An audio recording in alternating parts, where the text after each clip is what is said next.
So we start from, let me ask everybody whether they remember, we started reading about the new house that Gerald's family had moved into. It was called the Daffodil Yellow Villa. And can anyone here who was there with me in the last reading session, which was last week, incidentally, does anyone remember why they moved into a new house? Why did Gerald's family move into a new house? Yes, ma'am, says Nabia. So tell me why. If you want to speak, raise your hand and you will be unmuted. Yeah, please don't write in the chat box. Raise your hand because the yellow hand shows up. You write Yes. in the chat box, then it's difficult for us to read. I want my hand up. Someone said that I want to speak. So as Yes. soon as you raise your hand, just make it like you press a buzzer in a show. Just raise your hand. That's all you need to do. And we do that in every conference, every workshop, every classroom. When we want to say something, we always raise our hands. I raise my hand. You can see my hand also. So let's be happy to raise our hands. It will give you a blood circulation. It will help you become better. Sir, it is not there, the hand button. The hand button is there. You have to find it now. Raise hand, it says, bitter, it's there. Raise hand is there after the chat. Can you see it? I'll raise my hand and show you. Yeah. Aradhya is saying it's not. No, you don't have to tell the summary, Aradhya. You have to just tell me why did they move into a new house. Earlier, they were in the strawberry pink villa, and now they moved to the daffodil yellow villa. Why? So somebody said they know the answer. Nabia, I think. I've got the hands. So here we go. I'm starting with Nabya. Nabya Yes. first, Ishika second, Vaishnavi third. Yes. Divyanshu has written the answer in the chat, but let's hear Nabia speak. Good morning, ma'am. Good morning. Earlier, they are in a strawberry pink villa and they moved to the daffodil yellow villa because there is not enough room space for everyone. But Yes, her mother that's keeps. right. Yeah. Yeah. Very good. Nabia, thank you for that. They did not have enough space in their home, particularly because somebody else had put this in the chat because they were going to have guests. And these guests were friends of, does anyone remember whose Ma'am, friends were coming over? Larry's friend. Larry's friends were coming over. Good. So he wanted to move into a new house, and that was a solution to his mother's problem of no space in the house. And much against his mother's will, they moved into the Daffodil Villa. And Gerald was very happy, in particular, because of the larger garden space and because of all the kinds of creatures that he could see and which he was describing. And that is what we were reading last week. So let us continue from there. I shall take it from, he paused. Aradhya wants to speak before you start. Yes, Aradhya. Yes, ma'am. Yeah, you want to say something? No, ma'am. No? Okay. All right. I thought you wanted to say something. That's not a Okay. problem. Adya is constantly saying he cannot speak because he doesn't have the raise hand button. We have done that for Adya. I have allowed Adya to speak. Okay. Adya, now you speak, please. What do you want to say? Can you hear us, Adya? Adya says, I'm a girl. Adya is a girl. Okay, Adya. Sorry about that. Adya, can you please speak?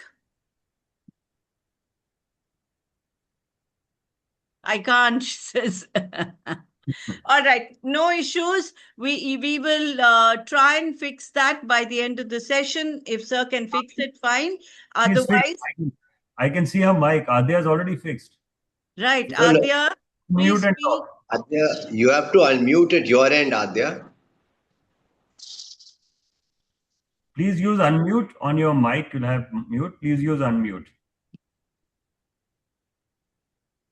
Okay. Brinda, let's get going. Let's get going. He paused. Sorry. Yeah, one sec. It was on the previous page. My page got flipped. Yeah. You're here? No, one sec. It says W-A waggled G-L-A-S-S. Yeah. That's an easy way to reach. Right. Yeah. Yesterday also you did that. Yeah, Okay, great. it's the only way you can manage so easily. Yeah. Is the size of text okay for everyone? Yes, it is. No, it is okay for me. Yeah. Great. Go ahead. I'm going to take it from he paused for a moment. He paused for a moment, raised himself on his toes several times, and thoughtfully contemplated the floor. Then he looked up, his eyes twinkling. I mean to say, he continued, it's rather like backing a horse in a race, with the odds heavily against you. He waggled the glass-topped box gently so that the beetle slid from one end to the other, waving its antenna in surprise. Then he put it carefully back on the shelf among my other specimens. Talking of the horses, said Theodore happily, placing his hands on his hips and rocking gently. Did I ever tell you about the time when I led the triumphant entry into Smyrna on a white charger? Well, it was in the First World War, you know, and the commander of my just a minute. And the commander of my battalion was determined that he should march into Smyrna in triumphal column, led if possible by a man on a white horse. Unfortunately, they gave me the doubtful privilege of leading the troops. Of course, I had learnt to ride, you know, but I would not consider myself an expert horseman. Well, everything went very well, and the horse behaved with great decorum until we got into the outskirts of the town. It is a custom in parts of Greece, as you know, to throw scent, perfume, rose water, or something of the sort over the conquering heroes. As I was riding along at the end of the column, an old man darted out of a side street and started to hurl eau de cologne about. The horse did not mind that, but most unfortunately, a small quantity of the scent must have splashed into his eye. Well, he was quite used to parades and so forth, and cheering crowds and things, but he was not used to having his eye squirted full of eau de cologne. He became most upset about it and was acting more like a circus horse than a charger. I only managed to stay on because my feet had become wedged in the stirrups. The column had to break ranks to try to calm him down, but he was so upset that eventually the commander decided it would be unwise to let him take part in the rest of the triumphal entry. I just want to tell all of you over here that the word charger over here has nothing to do what you understand by a charger. I think most of you youngsters would think that a charger is the one with which you charge your phone or your laptop. That's not the charger we are talking about. The charger is a word here used for a horse that leads a parade or leads a contingent of horses in, you know, when they're going to fight and things like that. And stirrups. Stirrups are what is attached to the seat kind of thing, which is put on the back of the horse so that the rider can place his feet on the stirrups. So Theodore is talking about an experience that he had when he was leading a parade and his horse was disturbed because the eau de cologne had gone into his eyes. Also notice how like Indians the Greek are. because we Indians also like to spray or, shower flower petals or spray chandan or spray something or the other on someone who comes after a victory. So exactly that is what was happening to Theodore and his horse too.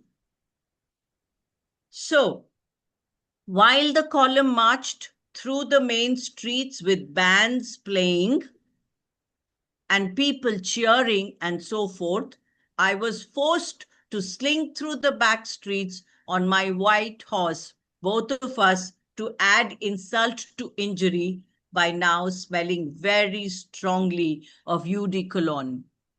I have never really enjoyed horse riding since then, right? The Tortoise Hills.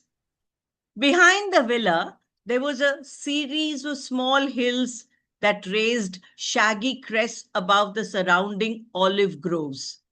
They were hills covered with great beds of green myrtle, tall heather, and a patchy feathering of cypress trees. This was probably the most fascinating area of the whole garden, for it was overflowing with life. In the sandy parts, the ant lion larvae dug their little cone-shaped pits and lay in wait to spatter any unwary ant that stepped over the edge with a bombardment of sand that would send it tumbling down to the bottom of the trap to be seized in the ant lion larvae's terrible pincer-like jaws. Okay, here's another beautiful description. Okay, myrtle, heather, these are names of wild grass-like weeds. Okay, and he's talking about the ant lion and how they can trap creatures into their jaws. In the red sandbanks, the hunting wasps were digging their tunnels and hawking low in pursuit of spiders. They would stab with their sting, paralyzing them and carrying them off to serve as food for their larvae. Among the heather blooms, the great, fat, furry caterpillars of emperor moths fed slowly, looking like animated fur collars. Among the myrtles, in the warm, scented twilight of their leaves, the mantids prowled, heads turning this way and that as they watched for prey. Among the cypress branches, the chaffinches had their neat nests full of gawping, goggle-eyed babies. And on the lower branches, the goldcrests weaved their tiny, fragile cups of moss and hair, or foraged for insects, hanging upside down on the ends of the branches, giving almost audible squeaks of joy at the discovery of a tiny spider or a gnat, their golden crests gleaming like little forage cups as they flipped daintily through the gloom of the tree. Okay, let's look at this word forage, Forage. There are some of you who are chatting with each other. Can we now look at what we are reading? And can anyone guess what the word forage means? What is to forage for something? You would guess from this what we have just read. Does anyone want to take a guess? What is to forage? Foraged for insects, it says. Then it talks of forage cups. Forage is to go looking for, almost like scratching and digging. They were looking for, and they had something, yes, looking for Arfa, and they had something like a cup in which they stored whatever they had foraged, whatever they had found, they put it in that container. It was not long after we arrived at the villa that I discovered these hills really belonged to the tortoises.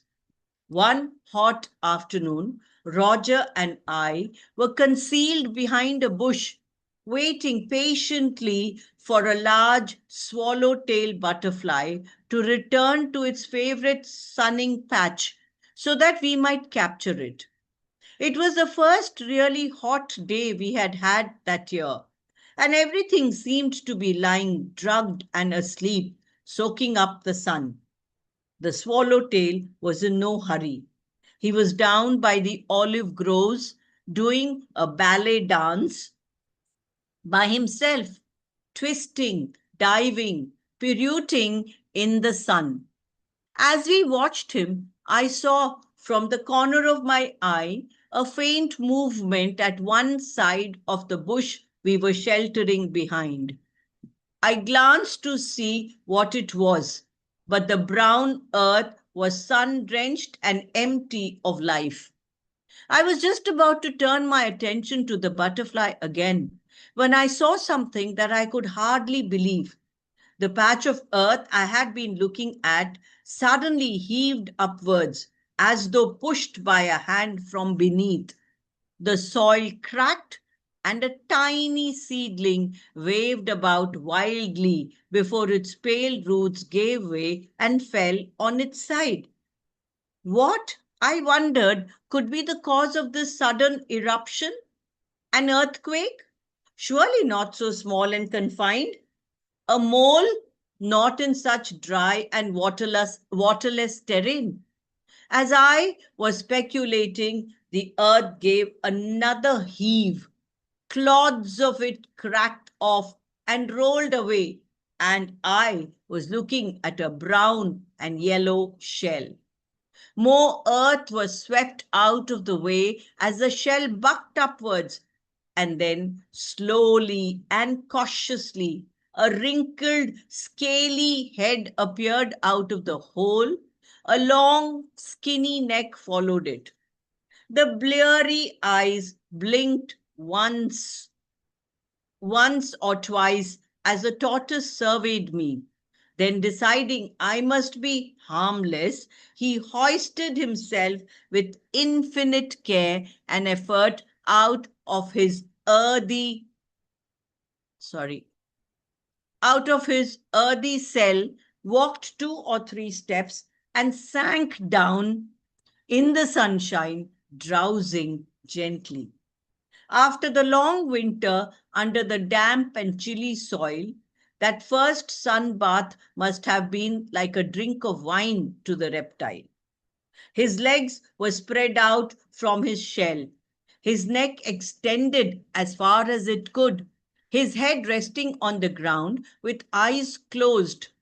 The creature seemed to be absorbing sunshine through every bit of his body and shell.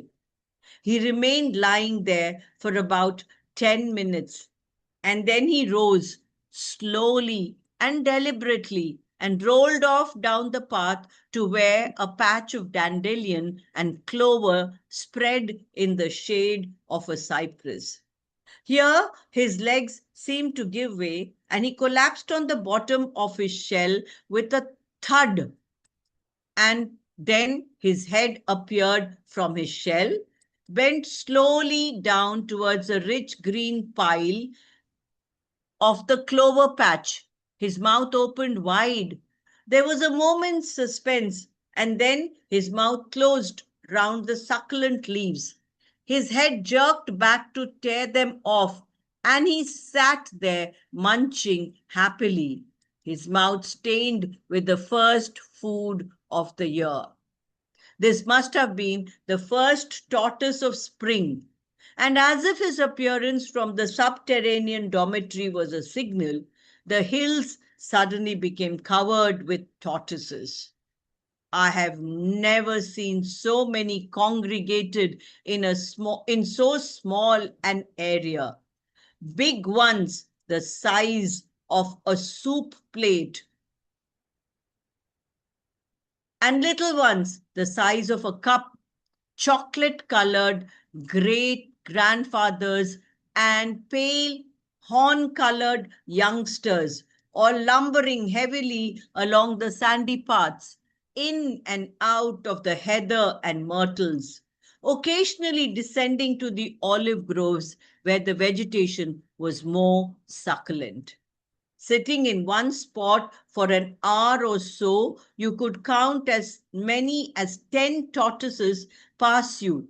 And on one afternoon, as an experiment, I collected 35 specimens in 2 hours, just waiting about the hillside and picking them up as they wandered about without the air of with an air of preoccupied determination, their club feet thumping on the ground. Just imagine so many tortoises in one place. And I've constantly told you that you can actually visualize everything that Gerald is describing for us. If you were to just close your eyes for a second and imagine the number of tortoises there, you would know what I'm talking about. There's a lot of chatting that is going on amongst some of the students here. Can I ask you to stop that? It's very distracting for us. And can you please listen to what we are reading? All right. So here we are here to read. So They're not let's. they're just giving messages who they are and from where. From where? Yes. Just writing the names in school, which I think we should just We should allow that. Okay. we should allow that because it's good. And All right. secondly, once they have left, we anyway will get a list of people who came. So let me All tell right. everyone that we have the ability now to mark attendance, if I may. Okay. But we All don't right, want because to do that but I saw them, exchanging messages also. So that is why. which are coming where I am from. No one has Yeah. said any comment. Right. So, and another part, let me explain chat to everyone. You can send a message directly to someone. You can send a message to everyone. And you have the option of doing a question and answer with a panelist. So if you want to get Brinda's attention, please use Q&A. Brinda will not look at the chat. She will only take care of Q&A because Q&A goes to the panelist. Okay. All right. So if you have a question, you want to ask something, I repeat, please use Q&A, which is on the right side in your dashboard. Raise hand is roughly in the middle. Chat is in the left. And along that, you have participants. We are doing webinar now after a long time. So I thought I'd come in and explain a little. And yes, if you want to speak, you know what to do now. Raise your hand. We have done it. It's very easy. So we have settled down on the new system. Thank you so much. Over to Brinda. We love you. No sooner had the shelled owners of the hills appeared from their winter quarters and had their first meal than the males became romantically inclined. Stalking along on tiptoe with stumbling rapidity, their necks stretched out to the fullest extent, they would set out in search of a mate, pausing now and then to give a strange yapping cry, the passionate love song of a male tortoise. The females, ambling heavily through the heather and pausing now and then for a snack, would answer in an offhand manner. 2 or 3 males, traveling at what for a tortoise was a gallop, would generally converge on the same female. They would arrive out of breath and inflamed with passion and glare at each other, their throats gulping convulsively. Then they would prepare to do battle. These battles were exciting and interesting to watch, resembling all in wrestling more than boxing, for the combatants did not possess either speed or the physical grace to indulge in fancy footwork. The general idea was for one to charge his rival as rapidly as possible and just before impact to duck his head into his shell. The best blow was considered to be broadside, for this gave the opportunity, by wedging yourself against your rival's shell and pushing hard, of overturning him and leaving him flapping helplessly on his back. If they couldn't manage to get in a broadside, any other part of the rival's anatomy did just as well.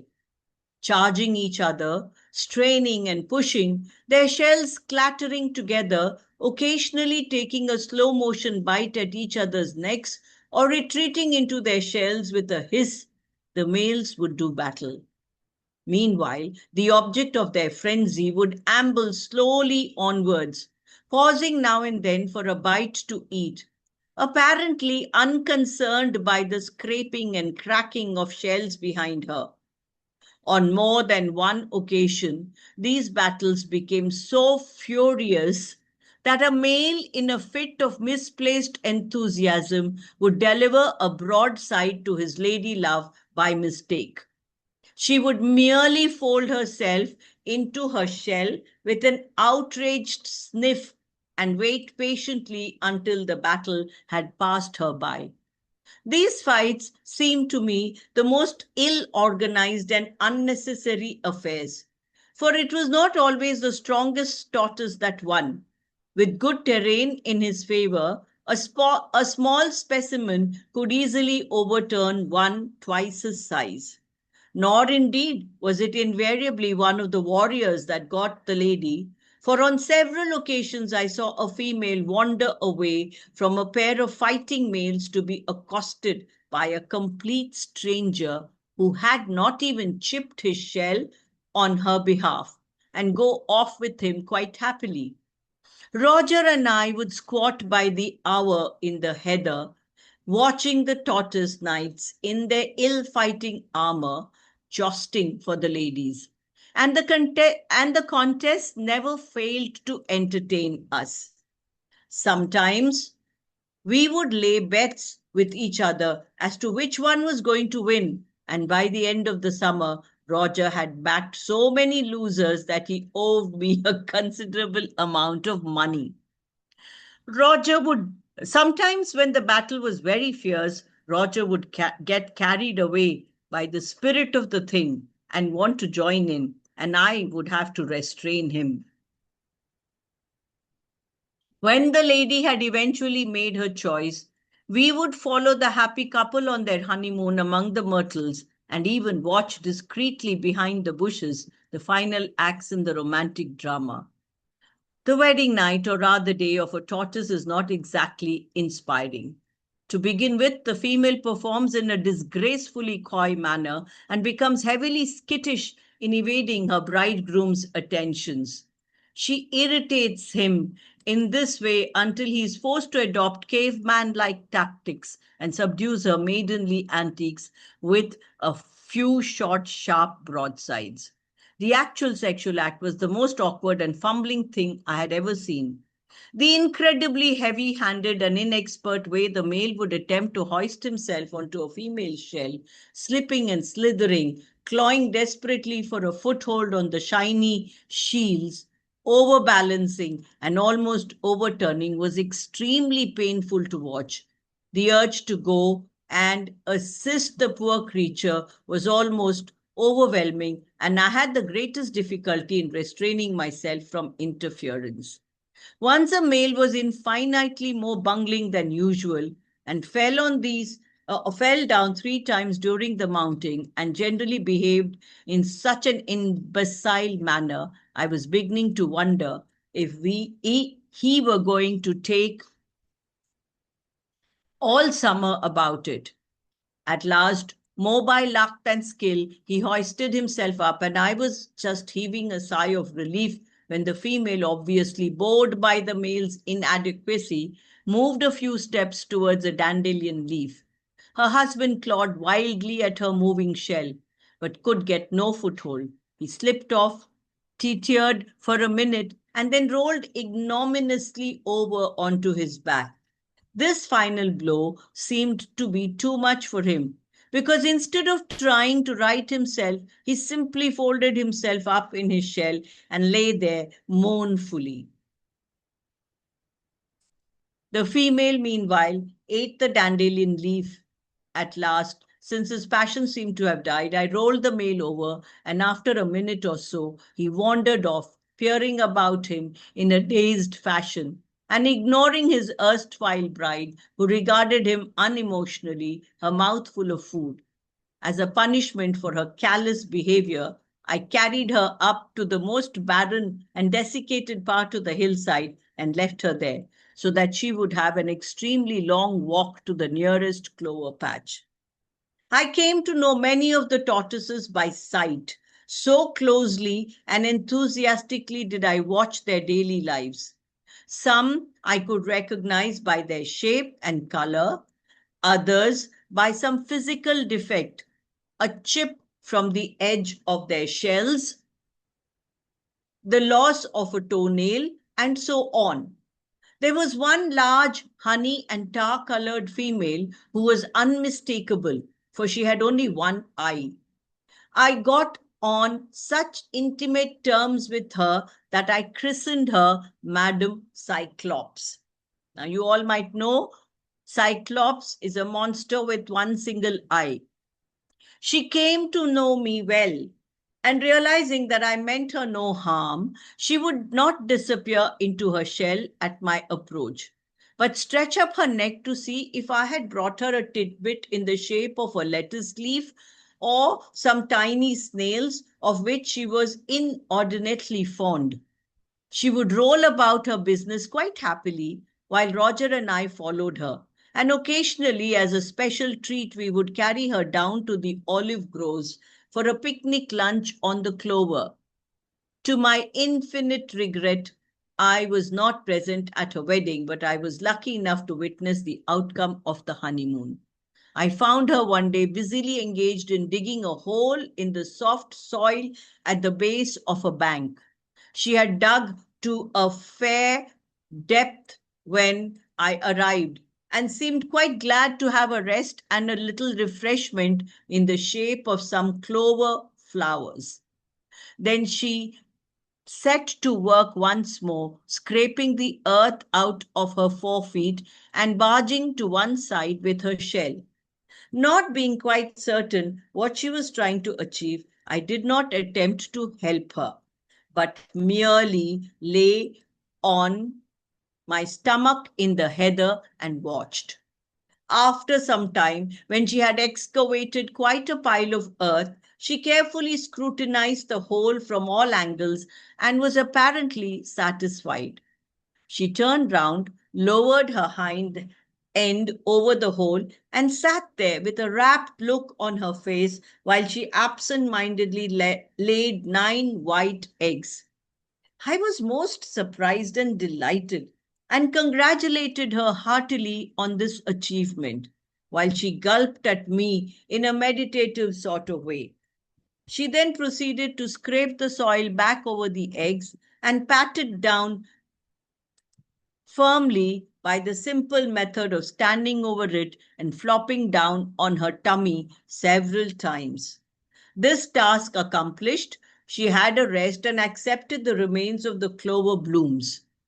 I found myself in an awkward position, for I dearly wanted one of the eggs to add to my collection. I did not like to take it while she was there, for fear that she might feel insulted and perhaps dig up the remaining eggs and eat them, or do something equally horrible.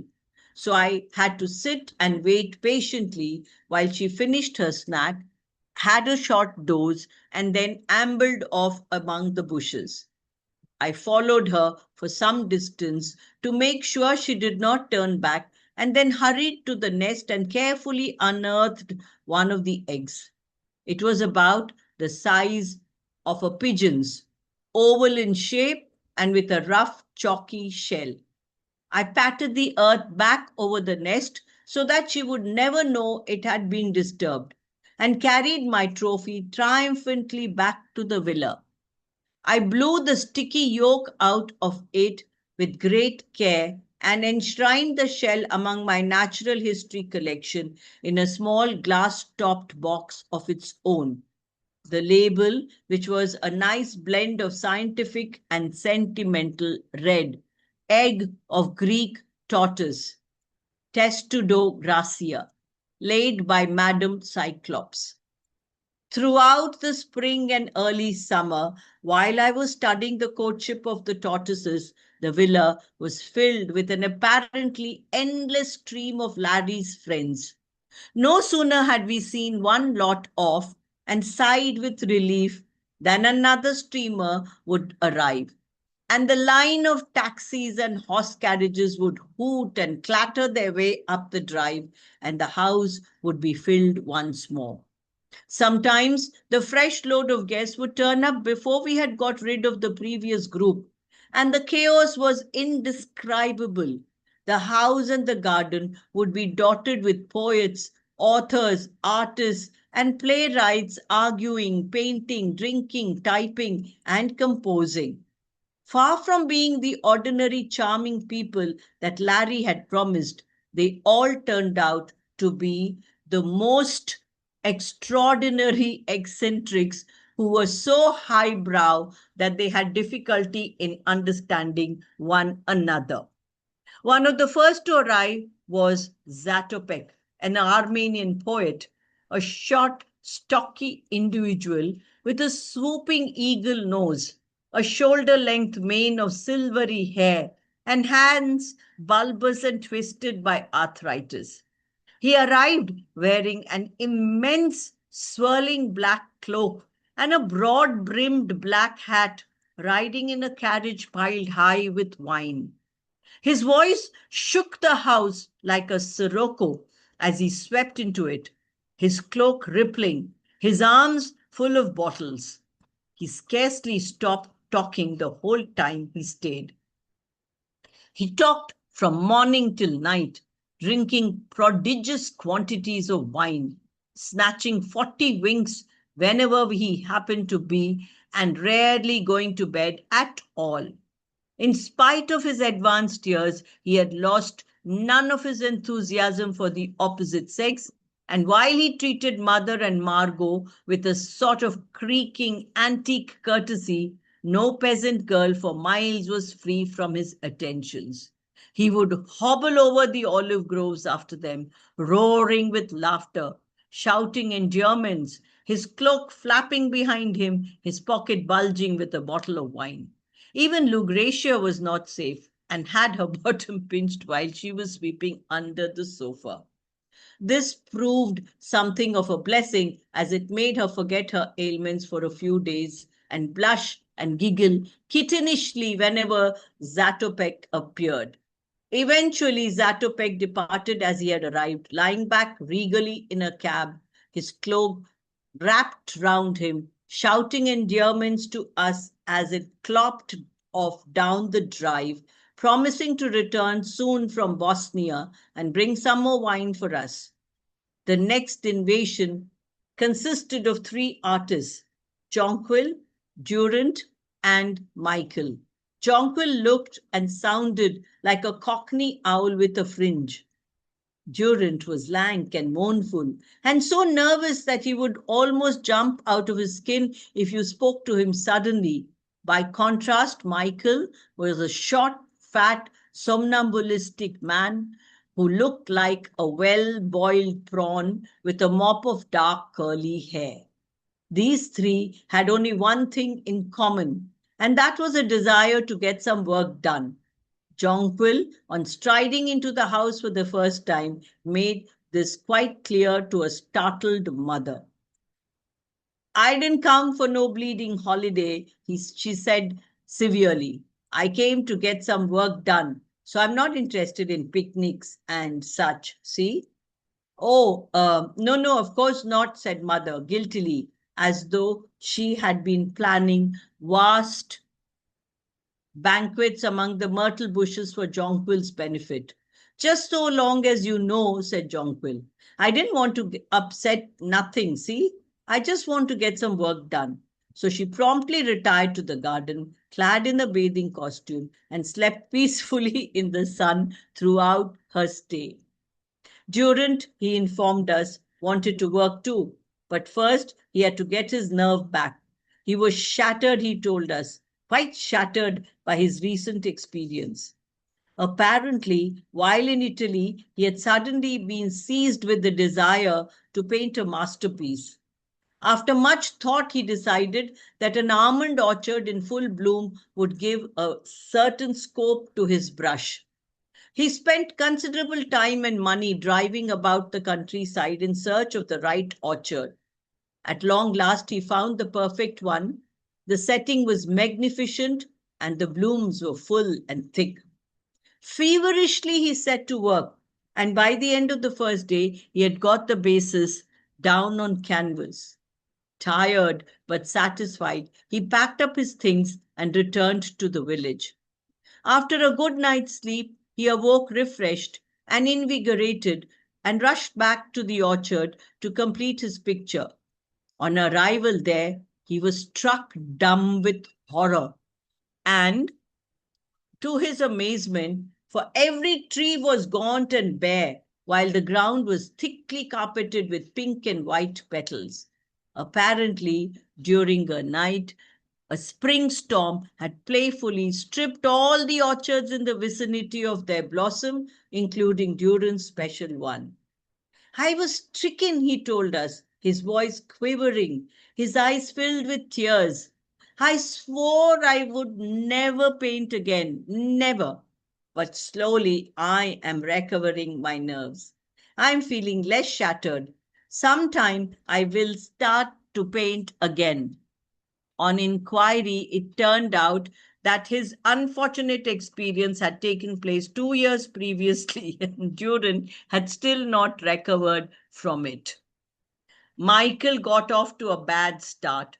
He was captivated by the coloring of the island and told us enthusiastically that he would begin work on an immense canvas that would capture the very essence of Corfu.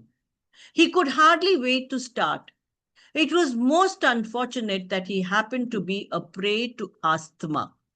It was equally unfortunate that Lucretia had placed on a chair in his room a blanket which I used for horse riding, there being no saddles available.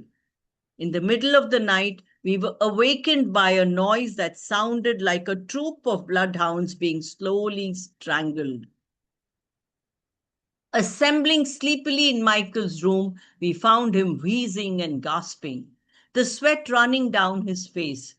While Margot rushed to make some tea, Larry to get some brandy, and Leslie opened the windows, Mother put Michael to bed, and since he was now clammy with sweat, tenderly covered him with the horse blanket. To our surprise, in spite of all remedies, he got worse. While he could still speak, we questioned him interestedly about his complaint and its cause. Psychological, purely psychological, said Larry. What does the wheezing sound remind you of? Michael shook his head mutely. I think he ought to sniff something up. Something like ammonia or something, said Margot. It's wonderful if you're going to faint. Well, he's not going to faint, said Leslie tersely. But he probably would if he sniffed of ammonia. Yes, dear, it is a bit strong, said Mother. I wonder what could have brought it on. Are you allergic to something, Michael? Between gasps, Michael informed us that he was allergic to 3 things: the pollen of the lilac flowers, cats, and horses. We all peered out of the window, but there was not a lilac tree for miles. We searched the room, but there was no cat hidden anywhere.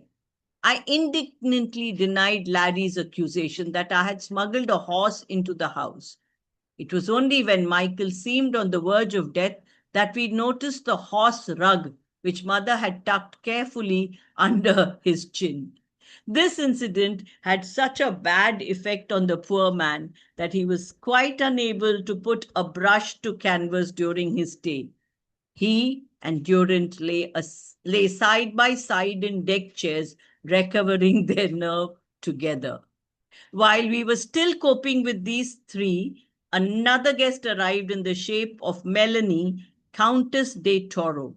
She was tall, thin, with a face like an ancient horse, crow-black eyebrows, and an enormous cushion of scarlet hair on her head. She had hardly been in the house 5 minutes before she complained of the heat, and to Mother's consternation and my delight, she caught hold of her scarlet hair and removed it, revealing a head as bald as a mushroom top. Seeing Mother's startled gaze, The countess explained in her harsh, croaking voice. I've just recovered from erysipelas, she said. Lost all my hair, couldn't find eyebrows and wig to match in Milan. Might get something in Athens. All right. Sandeep, do we carry on or do we stop here? Brinda, we have two options. You want to look for a better bookmark, you can do that. Jugjiv says showing a lot of interest. Okay. So we may want to put a better bookmark than leaving it. All right. You want me? We have time. Okay. Says please carry on. Please carry on. Right. Aradhya says please carry on. All right. It was unfortunate that owing to a slight impediment due to ill-fitting false teeth, the countess was inclined to mumble. So mother was under the impression that the disease she had recovered from was of a much more unladylike character. At the first available opportunity, she got Larry into a corner. Disgusting, she said in a vibrant whisper. Did you hear what she's had? And you call her a friend? Friend?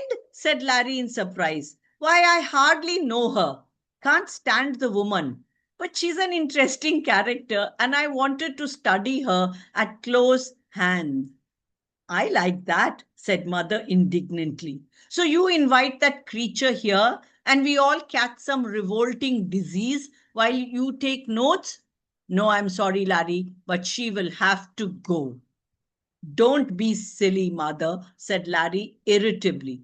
You can't catch it. Not unless you intend to share a bed with her. Don't be revolting, said mother, glaring. I won't stand that obscene person in this house. They argued in whispers for the rest of the day, but mother was adamant. Eventually, Larry suggested asking Theodore out and getting his opinion on the matter, and to this mother agreed. So a note was dispatched asking Theodore to come out and spend the day. His reply, accepting the invitation, was brought by a carriage in which reclined the cloak-swathed form of Zatopek, who in turn, it turned out, had drunk a farewell of prodigious size to Corfu, got on the wrong boat and ended up in Athens. As by then he had dismissed his appointment in Bosnia, he had philosophically boarded the next vessel back to Corfu and bringing with him several crates of wine. Theodore turned up the next day wearing, as a concession to summer, a Panama instead of his usual Homburg. So Panama and Homburg are both kinds of hats. Before mother had a chance to warn him about our hairless guest, Larry had introduced them. A doctor, said Melanie, Countess de Toro, her eyes gleaming. How interesting. Perhaps you can advise me. I have had erysipelas. Aha, really? Said Theodore, eyeing her keenly. Which treatment did you have? They embarked on a long and technical discussion with enthusiasm. And it was only the most determined efforts of mother's part that got them away from what she still considered to be an indelicate subject. Really, Theodore's as bad as that woman, she said to Larry. I do try and be broad-minded, but there is a limit.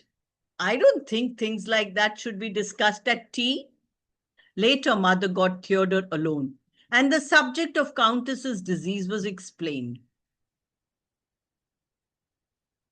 Please turn the page, Sandeep, sir. Should we stop here, Brinda? Jugjiv will Okay. get some time to do loads of reflections. There's All right. amount of reflection which we have piled up this week. They're like, Are they saying no? All No. right, we'll stop here. Are they next week? I just thought this was an interesting place to stop. Suspense. Right. Suspense. About the disease. You can give them a reflection here to find out the names of these diseases. Maybe that's a thought which came to my mind. Right. Can we leave some task for them to reflect? It's important. Yes.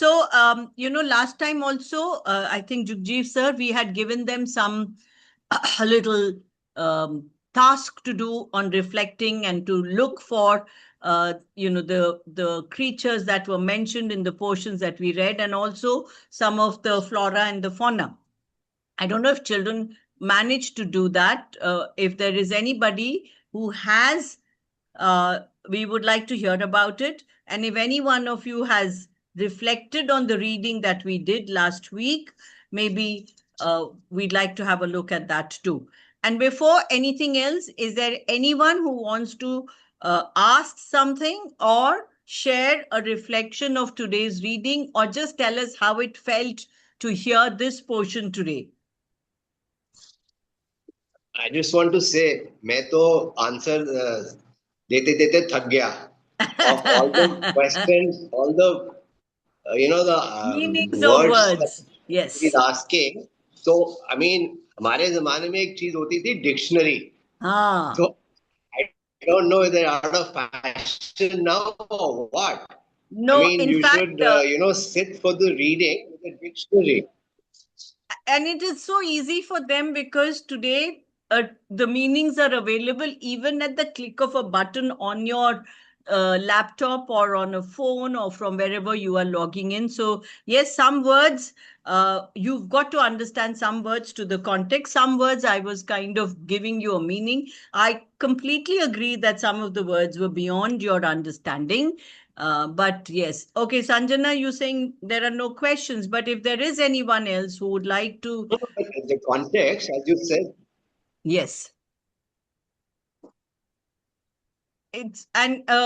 also we have to understand the fact that most of the text is very, very English, British, because Gerald was a Britisher. He was English, and so a lot of it today in our context may seem quite unfamiliar, but it is a wonderful text for us to explore and know more and more words.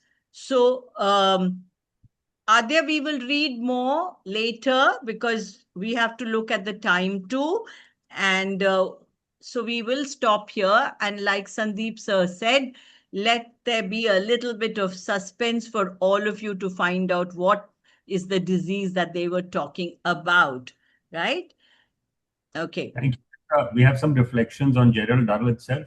Yes. A beautiful newsletter compiled by Sunbeam Lahartara. Now you know why I stopped you. Yes. In all Great. fairness, this bit of hard work which has been put needs to be at least flipped once. Absolutely. I would like to read something if you allow me, Brinda. Of course, yes. Please go ahead.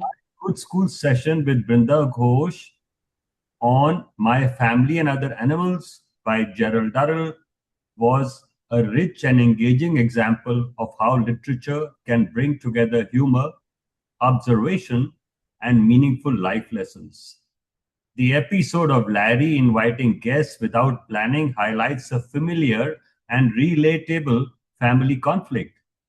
His carefree, impractical attitude contrasts sharply with Mother's sense of responsibility and concern. This dynamic not only adds humor to the narrative, but also reflects how different personalities coexist and adapt within a family. This is a lovely quote which we took out from this newsletter. It's by Samriddhi Banerjee. So these reflections were compiled together by Sunbeam School Lahartara. Jugjiv sir, are you able to see the screen? yes.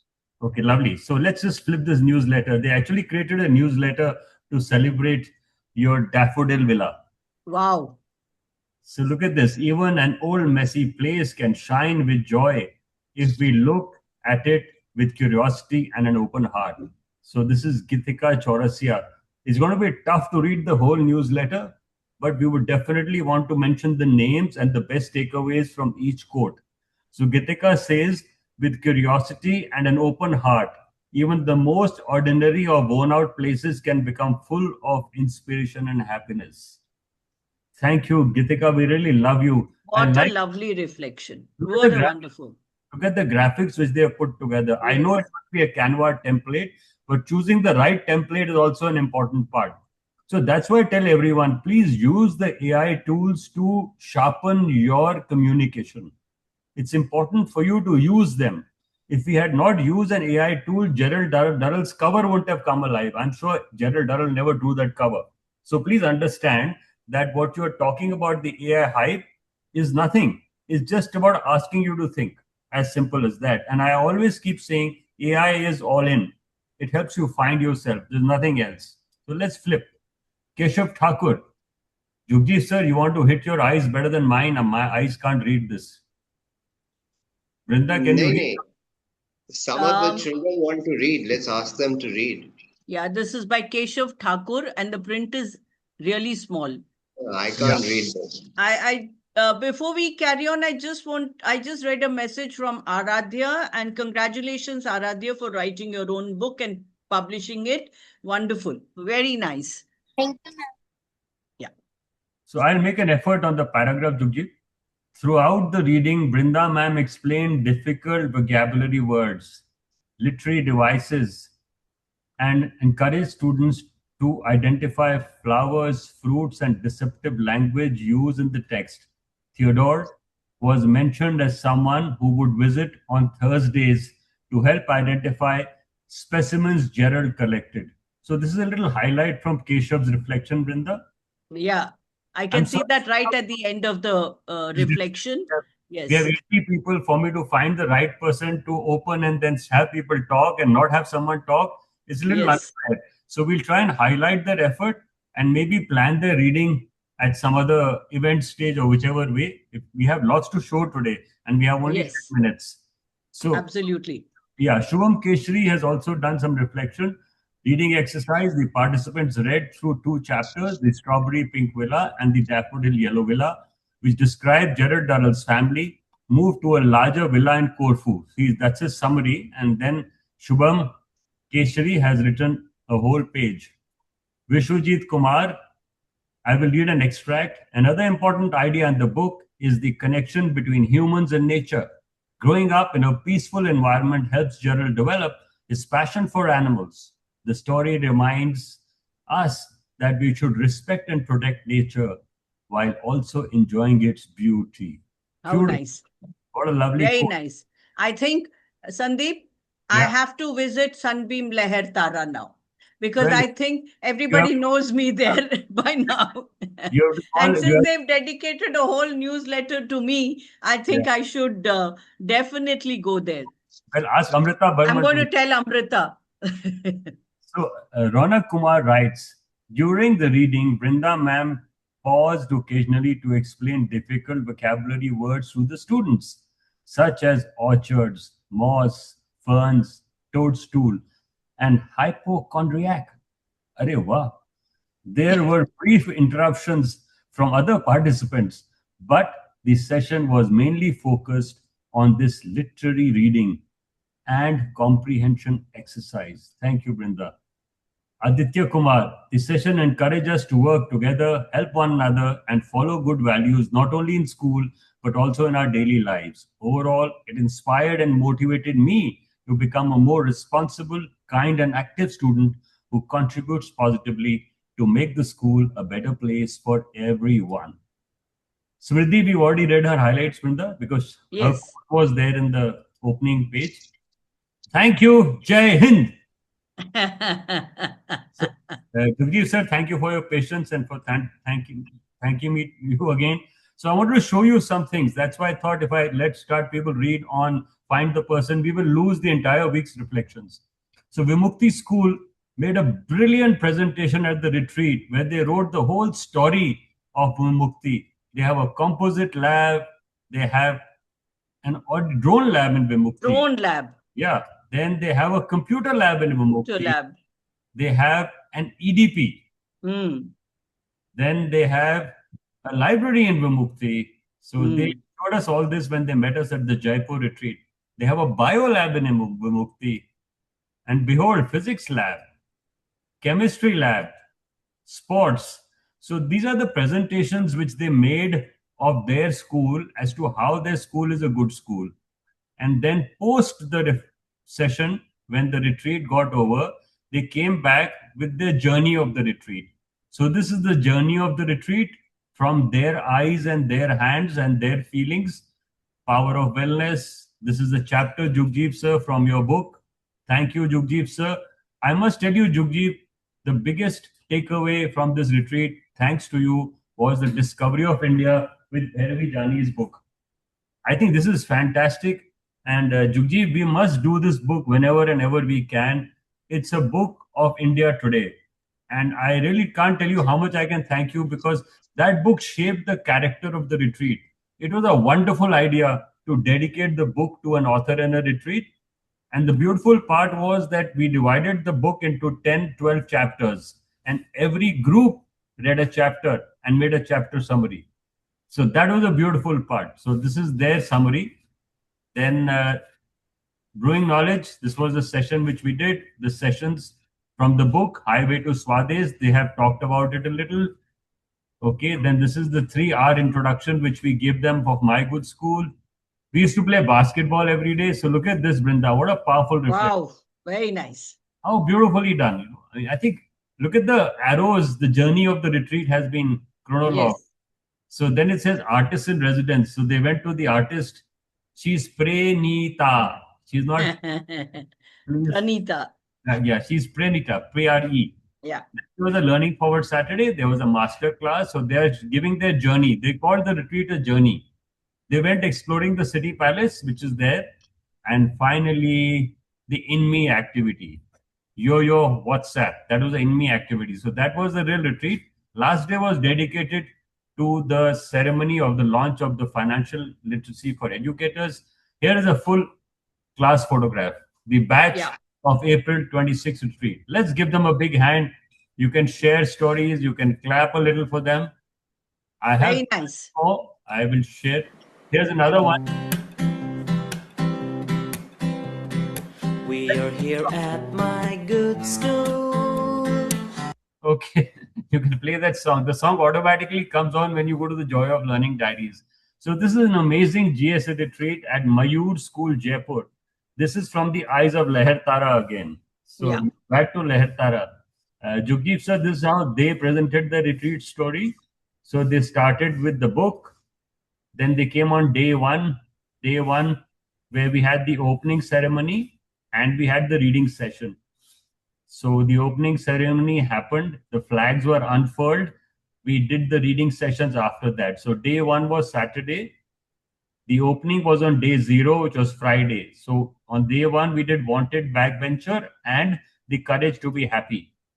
Then on the next day, we went for a Jaipur city tour after the Sunday school, My Good School, where Jugjiv sir so beautifully read Highway to Swades. The good part here is they've talked about identity, individual, distinct, evaluated, noteworthy, truthful, inanimate, thoughtful, yielding. So this was a day about the retreat. Then day 3, they have talked about what happened on day 3. Finally, day 4. So I urge you all to please go to the Joy of Learning Diaries. You can type www.joldiaries.com. That will work very well. You don't have to remember complicated URLs. And even better, I will make it easy for you. Don't remember any website addresses. Just go to schooleducation.com, go on to the menu, and that's it. You have everything here. The newsletters here, book cafes here, fellowships are here, YouTube channel is here. You will find everything here. And when you go into My Good School, this is where you are. You will find it here. All your posts from the Joy of Learning Diaries stream here. So what we were reading there, a journey of learning and growth at My Good School, see, we end up at the same place. I click that tab from the website and I reached back to Joy of Learning Diaries. Thank you, Lahartara. There's an older post here also. Brinda, that's another one for you. Would you like to read it? Yeah, I'm just, yeah. Today's session was calm, engaging and full of learning. Brinda ma'am read from My Family and Other Animals, and the way she explained the story made it easy to understand and enjoyable. She helped us with difficult words and provided a clear summary which made the chapter more interesting, especially for new students. The discussion about mummies, animals, swallows, and birds made the session more interactive and broadened my understanding beyond just the text. In the chapter, we also saw how Larry invited 8 of his friends, which created a lively situation and even led to a short argument with his mother. This part showed the family dynamics in a realistic and slightly humorous way. Overall, the session was peaceful and informative and helped me connect better with the story and its characters. Thank you for that, Ishika. And I'm so thankful to all of you for having paid attention and telling me that you were paying attention. Thank you. So before we move on to the next part of the session, which is a continuation of this flip chart. So this flip chart is how we capture the journey of a retreat. So here's another retreat journey. The retreat started like this. Just look at this, Brinda, before you go. Wow. So what they have That's done nice. before, they have sent us photographs of every page of the flip chart, and we have Yeah. converted those photographs into a flip book. So it's not perhaps a PDF that we would have shared, but whatever it is, I Right. think it's a great effort. Let's Absolutely. not Very the nice. technicalities, but it's a great effort. They photographed every page of their flip charts and sent them to Manisha ma'am. Right. They became photographers, they became artists, they became storytellers. They did a lot of Absolutely. physical exercise. They That's jogged what a retreat really is meant to do. alone. Good. They can do so little. Together, they can do so much. Brinda, over to you. You were saying Right. something. Thank you. Thank you so much, children. And I shall see you in the next reading session soon. Bye, Brinda ma'am. We love you loads. Thank you. Thank you. Thank you, Sandeep. And thank you, Jugjiv, sir. Bye, everybody. Thank you. So, Jugjeep, sir. Bye. Yeah. Yeah, this is where we are. We have reached an exercise which is called How Youth Engage Society. Jugjeep, sir, would you like to tell them a little about the logo and why we do the retreat, why the Yes workshop, what is the Yes way? You want to tell them, or should I go onto the website? No, you go ahead, please. Go ahead. Go ahead. Okay, so Jugjeep, sir, this time the interesting thing at the retreat was that the schools came better prepared than before. And thanks to Kunal, he made sure that they came with 3 things. Little talent shows from each school, their presentations, what they do towards the Yes Way and My Good School. And third, what I thought was even better, they came all set to enjoy the artist camp. The presentations which they brought along were very colorful. आप लोग सब retreat में आए, आपने बहुत मेहनत की, हमारा दिल खुश हो गया सनबीम ग्रामीण स्कूल विमुक्ति जैसी प्रेजेंटेशंस देख के. पहले हमारे लिए पीवाईडीएस ऐसी प्रेजेंटेशंस लाया करता था, पर इस बार तो विमुक्ति नंबर ले गया और ग्रामीण स्कूल ने भी बहुत मेहनत की. आपका बहुत बहुत शुक्रिया. At this retreat which is an effort of youth engaging with society, क्योंकि हम मिलते हैं रिलेशनशिप बनाने के लिए और हम देखते हैं जो हम यंग लोग हैं सोसाइटी के साथ कैसे एंगेज करेंगे, क्या हम दुनिया के लिए तैयार हैं, हम इसका जवाब देने की कोशिश करते हैं. और ये हमने रिट्रीट में किया. जब हमें वहाँ मयूर स्कूल जयपुर में हम सब थे, वहाँ हमारे पास भगवानपुर, बलिया, देहरादून, अतरौली, दूर दूर से सब टीचर भी आए थे, बच्चे भी आए थे. तो हमने डिस्कवर किया यस वे क्या होता है. जो यस वे की कहानी है वो मैं आपको अवश्य बताऊंगा, पर पहले इस फ्लिप चार्ट को हम जरा सा एक बार देख लेते हैं गौर से, और यस वे आपको अपने आप समझ आ जाएगा. इस फ्लिप चार्ट में 4 बच्चे हैं. एक है मजेंटा कलर. मेजेंटा के बगैर कोई कलर जल्दी से नहीं बनता और इसको हम सर्विस के लिए यूज करते हैं. This is a colour code for service.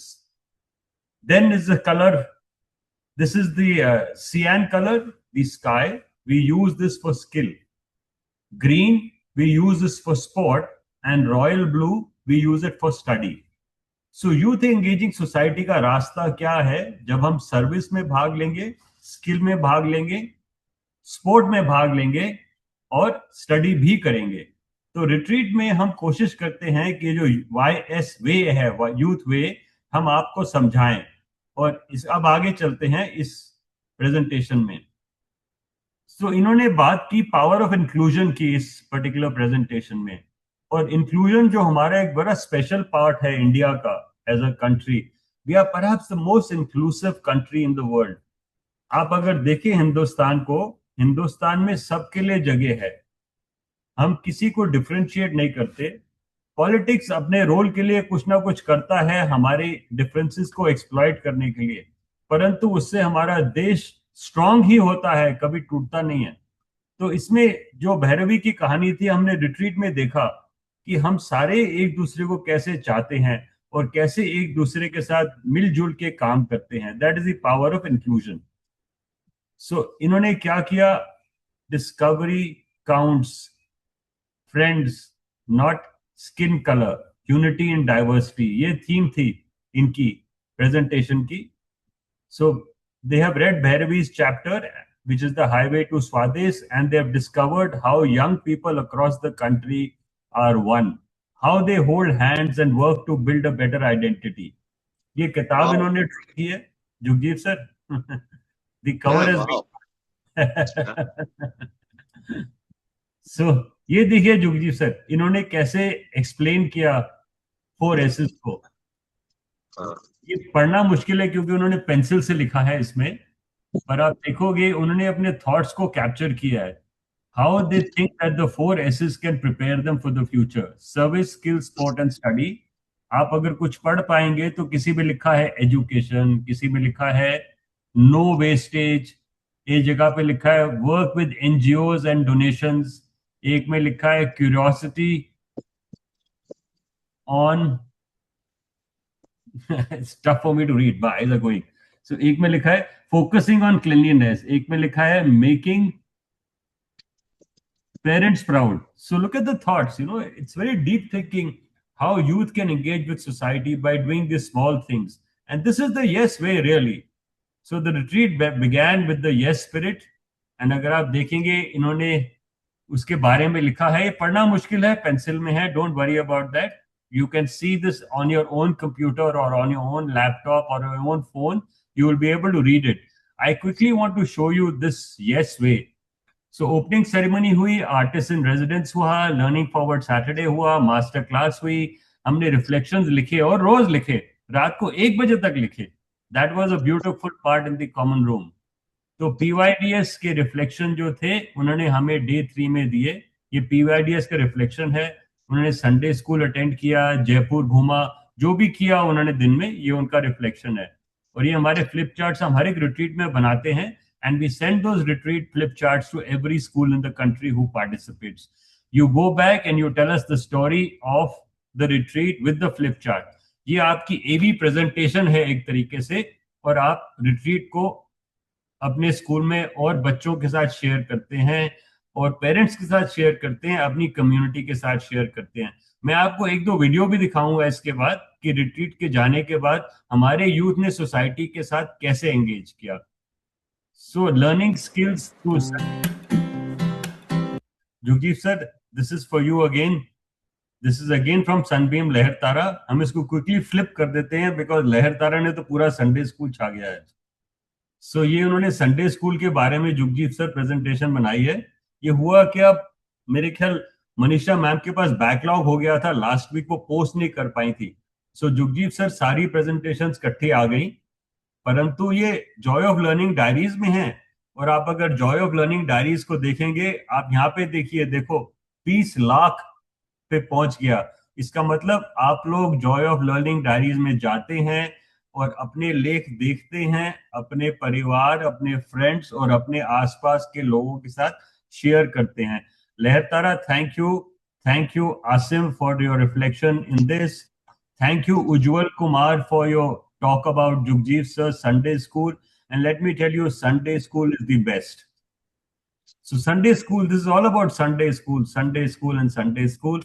I'm glad you like the Sunday school. Jugjiv sir linked the story to the importance of patience and openness. This part reminds us that growth often starts with curiosity. The session made the book feel like personal and relevant. I now appreciate how stories can guide us through confusion. Jugjiv sir, this is a feedback about the book you are reading, the librarian's presence, and what the librarian does to each individual. So then there is a discussion, which is a response here. Purab, thank you. I think I forgot to mention the last name. This name out here is Pragyan, thank you. Then Purab, thank you. I can't read the name here, I'm sorry. Jugjiv sir, this is another one. I hope you can read the name anyway. So here's another name, Shubhankar. This is your reflection. In the session, we learned Rose Encounter. Thank you, Jugjiv sir. They're all following the encounter. Thank you. So this is a presentation from Lahartara School. Oh, थका दिया आप लोगों ने इस बार. Sandeep, just for a second, just step back, please. Just tell them how to get to the Joy of Learning diaries and where to send reflections to. Lovely. So, Jugjeev sir ने बोला आपको reflection भेजने हैं. आप पहले हम joy of learning diary Jugjeev sir type करके चले. आपको मेरा एड्रेस बार नजर आ रहा है जुगजीव सर? यार मैं टैब पे हूँ अभी, कुछ आगे पीछे है. So, आपको स्कूल एजुकेशन की वेबसाइट नजर आ रही है ना जुगजीव सर? नहीं, I can't see, somebody else will have to tell. ये टैब में है तो बहुत ही अजीब सा दिख रहा है मेरे को तो. So मैं ऐसा करता हूँ आपके लिए आसान काम करता हूँ. I can't see them. हाँ, तो हम आ गए गुड स्कूल अलायंस की वेबसाइट पे. Can anyone who's unmuted say yes? अभी आई नहीं है screen. It's saying started screen sharing. It hasn't come as yet. Okay, it'll come because of your connection and your connectivity. So it will come. So Vaishnavi was asking. Vaishnavi was specifically asking, how she can sort of write and contribute such stuff. So lovely. We should answer that question. So I will explain that. Our website is only one, schooleducation.com. So when you go to the website, it says Learning Forward India Foundation. The address is schooleducation.com. There is a sandwich menu, which looks like a Subway sandwich. In the menu, you have good schools, you have constitution. Just click My Good School from here. Now, when you go to My Good School, I will show you what My Good School looks like. And we will then tell you how to reach the Joy of Learning diaries. So now we have reached My Good School. It tells you on the website what My Good School is about, books we have read. You will see our library. Then after that, there's a book called My Good School, which some of you have seen. And then there is a stream of reflections. So these reflections are flowing from what we call an RSS feed from our blog. Now, when you click on a reflection from here, let us see the reflection we want to see. Let us say Learning Sunday School. Okay, so we were going here. When you click on any reflection from here, you will end up at the Joy of Learning diaries. Now, when you reach the Joy of Learning diaries, this is what it will look like. On the Joy of Learning diaries, joyoflearningdiaries.com. And if you tend to make a mistake, JOL diaries.com. Just 3 alphabets, JOL diaries. Go to joldiaries.com. In the right-hand column, you have a contact button. Manisha Khanna available from 4 p.m. to 7 p.m. every day of the week. You can WhatsApp her or you can email her what you want us to publish in the Joy of Learning diaries. I will give you a brilliant example. Rishona Chopra, who started publishing posts in the Joy of Learning diaries, ended up printing a PDF book from the blog. So when I type Rishona Chopra in the search bar, it brings all her posts. You can print it and that becomes your book. You don't need a publisher anymore. You will have a PDF book ready in a second as long as you've been posting. That is the secret of the book, My Good School. I started writing blog posts. One fine day, a publisher said, we will just take down your blog post and make a book. That's how the book My Good School was formed. Jugjiv sir, that helps?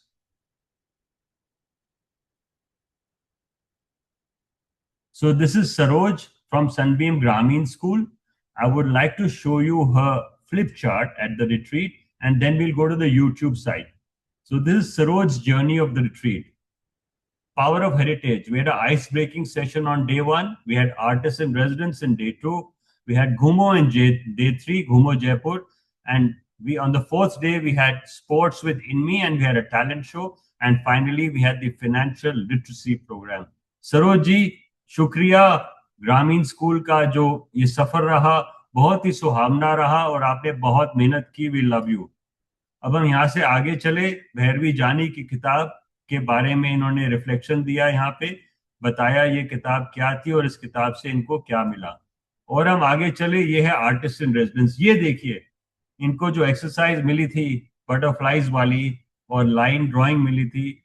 Artist in residence ने तो इस retreat को बहुत ही कमाल से embellish कर दिया. मैंने वर्ड एम्बेलिश यूज किया है, इसका मतलब ढूंढना. सजा दिया उन्होंने रिट्रीट को. सो आर्टिस्ट इन रेजिडेंस था रिट्रीट पे, और उसके बाद मास्टर क्लास थी शाम को. फिर हम गए थे हवा महल. इन्होंने देखो हवा महल बनाया, और ये आइसक्रीम स्टिक्स हैं जो चार्ट पेपर की फ्लिप चार्ट के ऊपर चिपकी हुई हैं. उन्होंने आइसक्रीम के जो स्टिक्स थे उनको कलर करके वहां पे ये फ्लिप चार्ट बनाया और उसके ऊपर हवा महल खड़ा किया. बहुत बढ़िया हवा महल, थैंक यू, बहुत अच्छा बनाया हवा महल. सो ये और था इसमें. फिर इन्होंने स्विमिंग खूब की बच्चों ने, thank you. Some of us learn how to swim. कई लोग पहली बार तैरे थे और छलांग मारी थी. इनमें एक्टिविटीज बहुत पॉपुलर रही जो डे 3 पे थी. सो ये इनमें एक्टिविटी की पिक्चर है.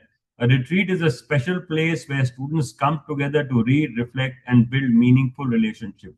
Away from the routine of daily school life, they find time to pause and connect with themselves and with others.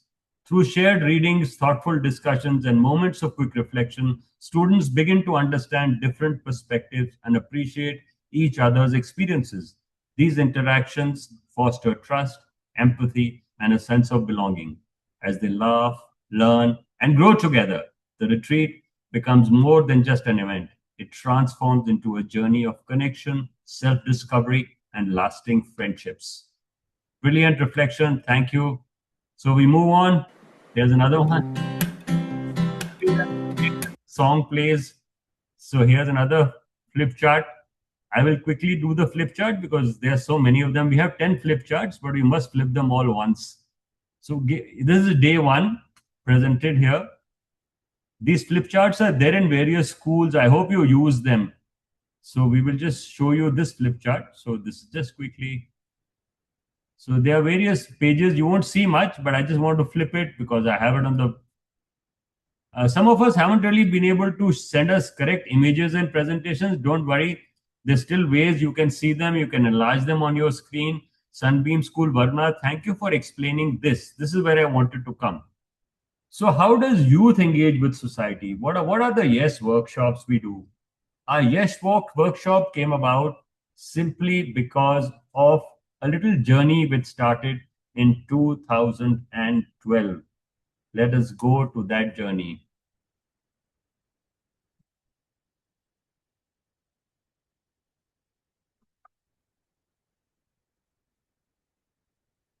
Okay, so if you can see my screen, and what I'm going to tell you about Yes, please type Yes in the chat box. It will show you youth engaging society in the chat box. Please type Yes, Y-E-S. Anyone? Lovely. Thank you, Faizan. Lovely.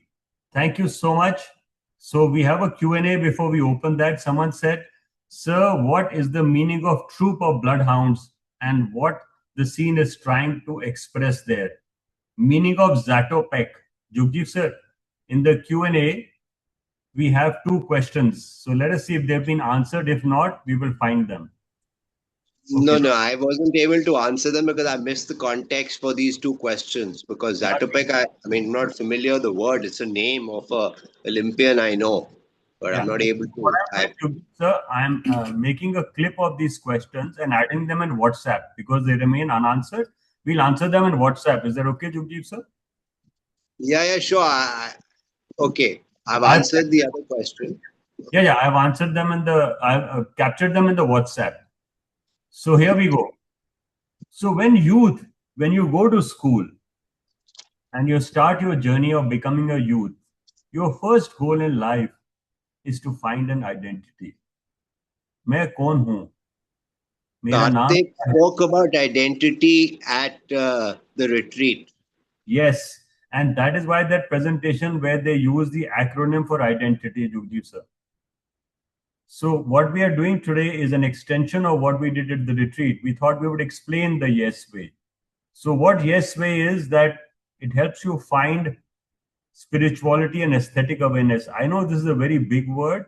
The yes way helps you in decision making. Some of us went on the retreat. We had to make decisions. The yes way helps you find out more about health. One typical example is the Jambas Kishori project we did. Some of you know about it.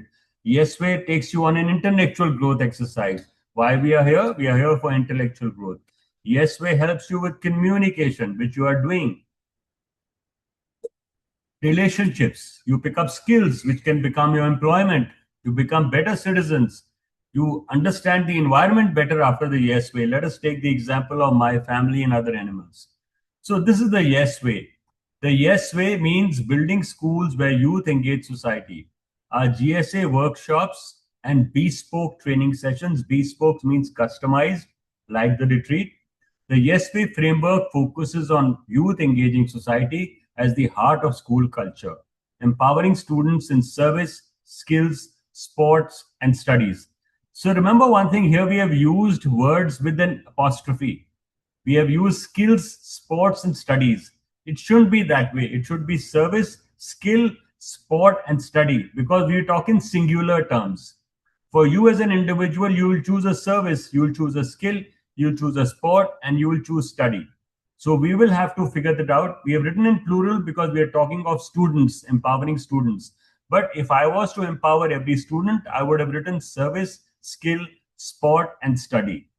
GSA provides customized on-site training and learning workshops to help students improve, support by various programs. So we've gone a step ahead now. We've started hosting a master class every Saturday evening where we are talking to young people. So currently we are reading a book, which is a dialogue between a young person and a philosopher. So if any of you want to come and join us on a Saturday evening, please feel free. Just put a message on the WhatsApp Sunday School. We will add you to do that. So we meet every Saturday. So this is what the recording of the masterclass. They are there on our YouTube channel. The YouTube channel is almost 10,000 subscribers. Some of these videos are played, by the way, 1,000 times. So you will find them useful. So this is my dialogue with young people. I am the philosopher in the conversation, and there's a youth talking to me. Sometimes I have a teacher talking to me. Otherwise, I do a voiceover for a youth and a philosopher in the youth engaging society. Now, why we are doing this? Because when I started in 2012, someone said, I want to aspire to become a politician. So we did a workshop in a school in Delhi, Tagore International School, and we tried to discover how the yes way helps you become a politician. So yes way means we do service, skills, sports, and study in school. Education is a comprehensive process in which you get a feeling of all the four. So I think what we should do, we should try and play this video and then try and do a Q&A. I'm sure by the end of this 10-minute video, you will understand what entirely yes is. This video is all I wanted to screen today.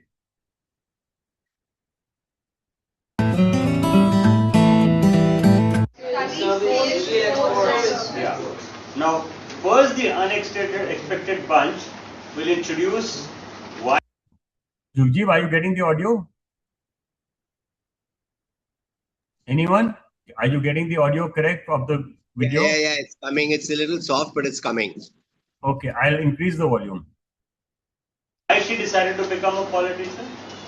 I hope you will do that. Yeah. Second, as to what you have here to make you a politician. And third, what is missing from here, which you do not get to become a politician. Is that right? Yeah. Your time starts now, and you have minimum 15 minutes. So you have to entertain us for 15 minutes. Okay. Very good afternoon to everyone present here. The unexpected bunch has a passion to become a politician because we want to bring a change in the world. Now you all must be wondering what exactly is a politician. A person whose actions are mainly guided by a desire to improve the conditions in a country or a region using power and achieving it democratically is known as a politician. So basically we can say a politician is a leader. Everyone is a leader, but a politician is a leader of the country who supervises the overall functioning of the country.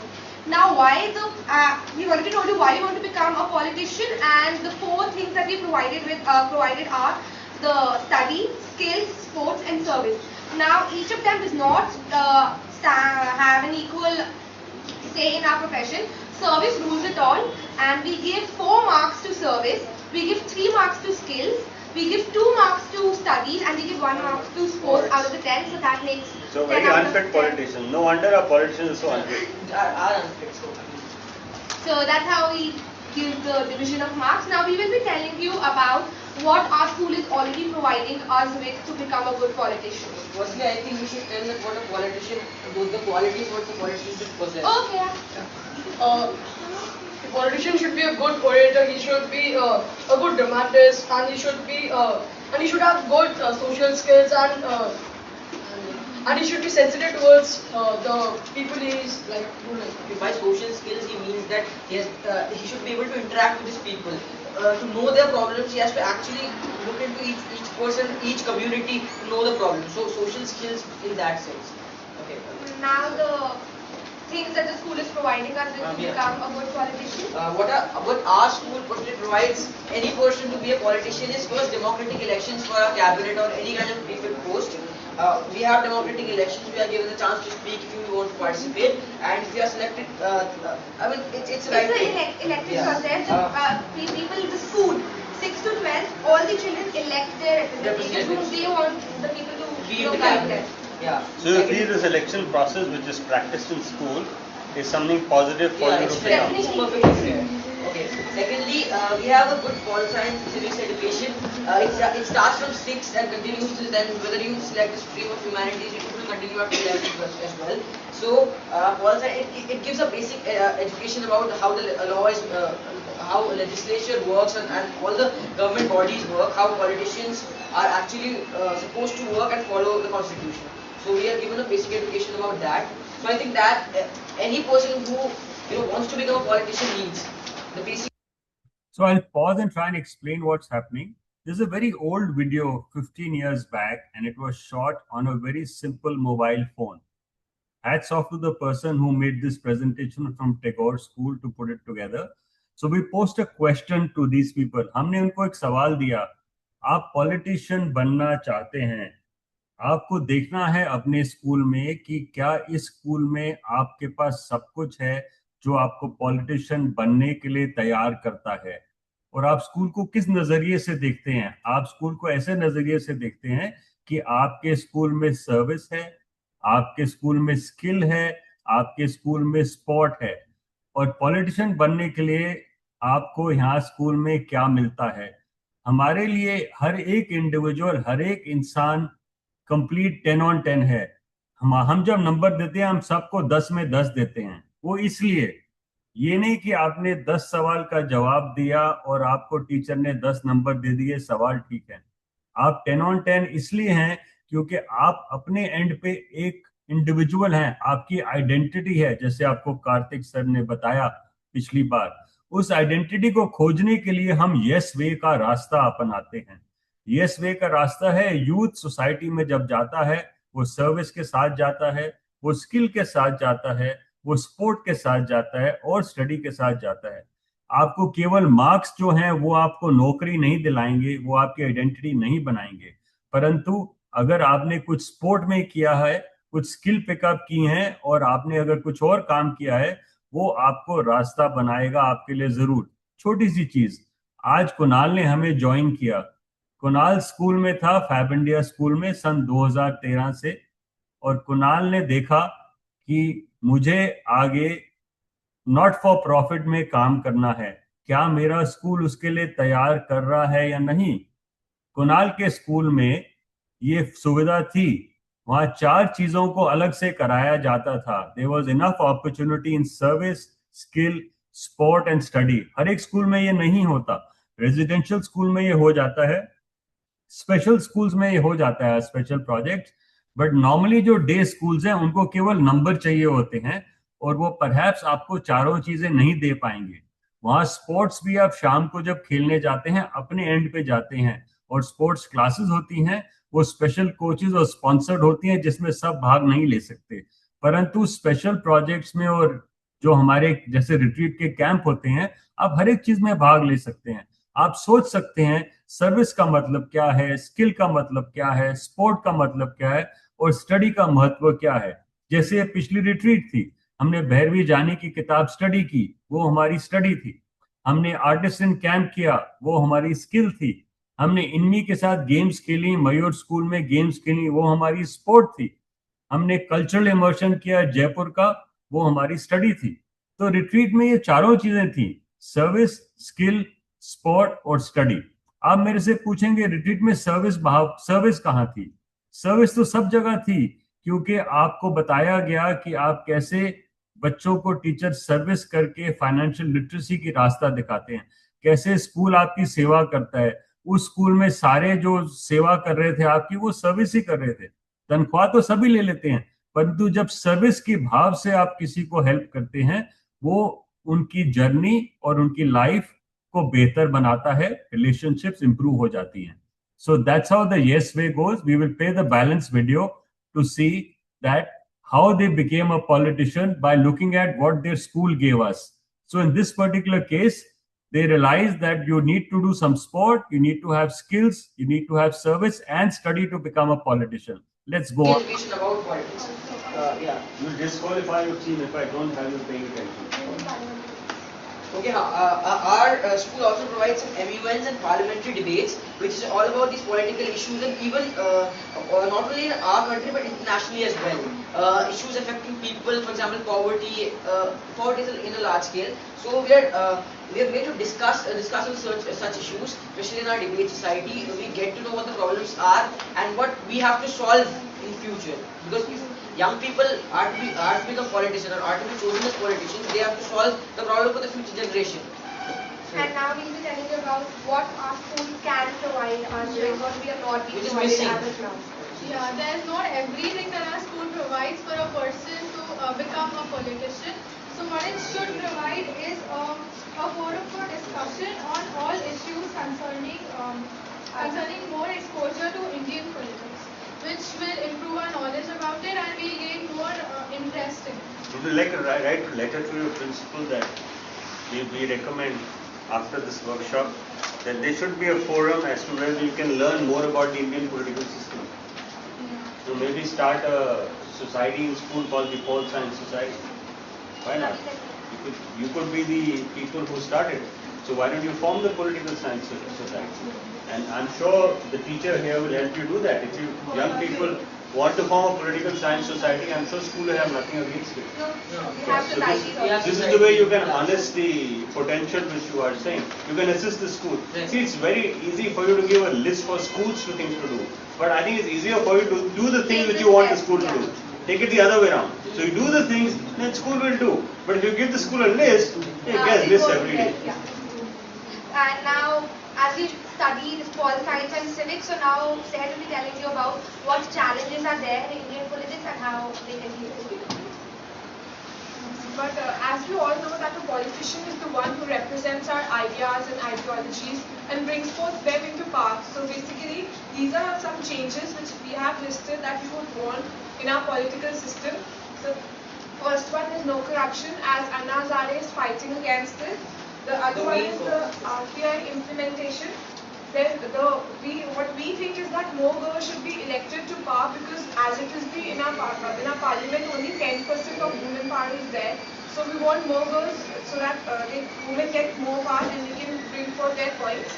Next is being provided with honest promises, that whatever promises are being made by our political leaders should be implemented. Next is the desire to serve people, because without it, being a politician becomes very difficult.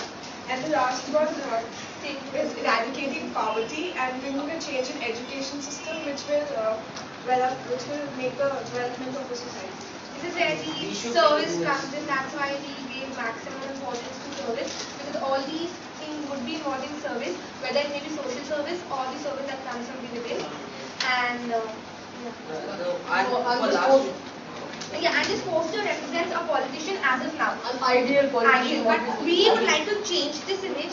A politician may not always be like this. That's why we are No, but representing this. she should always follow the basic principle of democracy, which is observed by the people. And that is this should be followed by every politician. And later on we can modernize. And that does not mean that a politician should always be imagined in a sari, folding her hands and going around and saying, asking for votes, right, asking for votes. Vote for me. Okay. A politician's mind has been represented here. How it ideally should be. It should be blank. It's blank and it should ready to accept all the ideas from within.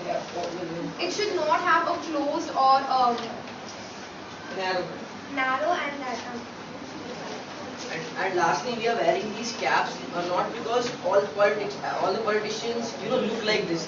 It's not the part of the costume of the politician. We actually want to symbolize that by wearing these caps, we respect our country. First, number one, is respect our country's constitution and laws. Secondly, we are ready to listen to everyone, all the people we are chosen as representatives for. And thirdly, I think we should work towards progress of our country than progress of ourselves, filling our pockets. We should work towards progress of the country. It's not just symbolic. And the unexpected party would be the party who will bring the change to India and make it a developed country rather than a developing one. And India would take the place of United States very soon if we start ruling and we get elected. So that's please vote for us. Great presentation. We will give each one of these other friends of yours an opportunity to ask you one question. Definitely. Right. Yeah, because let's be fair, we have 5 individuals in this room. TK, UB, PT, FF and AP. So as of now, we are so happy that you have taken the leadership, and as true politicians have been the first one to make a presentation. Great, that's what we need with leadership. I appreciate your challenge of taking it first. I appreciate you have been trying to keep to time commitment. What is the time? Yeah, so you still have another few minutes to hang on there. So we will have 3 things drafted out today after the questions. First, your passion for becoming a politician. Second, what you have here. And third, what you need here. Now, when you make your presentation and send us by the 15th, as we have just said, all this should be part of that. Is that clear? You can ask them a question. You can ask the politician a question.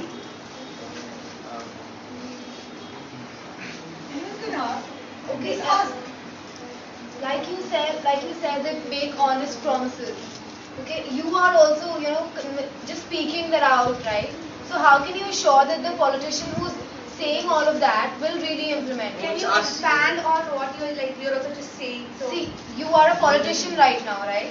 And you mean to say that you need to make honest promises. That is what you expect from a politician, right?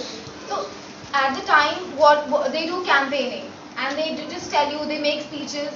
That is it. How can you assure that the things that have been promised will really be implemented? How can you depends on person to person if you actually assure that.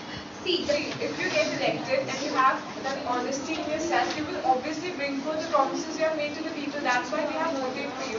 So that's what it depends from one politician to another. We over here are representing an honest politician who will actually put the suggestions to force so that it can bring development of the people. And how it can be assured is by the participation of the people, as you know. If people participate in masses and they can rebel against the politician that you have made the promise, and you should, keep your promise. If the people have that much of courage to speak up, definitely the promises will be kept. And also the promises that the politician is making should be realistic, not something like, oh, we'll make the country, totally poverty free or something, we'll eradicate poverty. There should be small steps which can actually be implemented and not just some fantasy. Great. That's a very good saying, that whatever we try and do, if we do it in a moderated, stepwise manner, and that's exactly what we are trying to do with you here. We just try to help you think in plain, simple terms as to where you are, where you want to go, and how you want to go.